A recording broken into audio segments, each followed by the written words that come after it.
So why is it like this?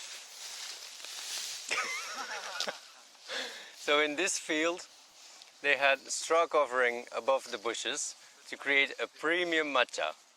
And now, since the bushes have already been picked and cut lower, the straw has been dropped from above and is now left to decompose to become fertilizer for these bushes for next year.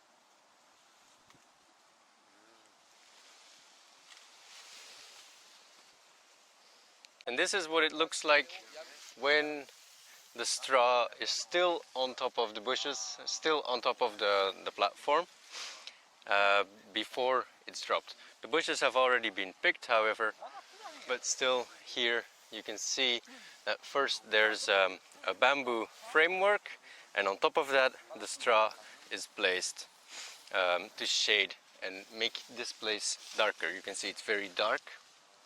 And so that is what was the traditional method for high quality tencha matcha production.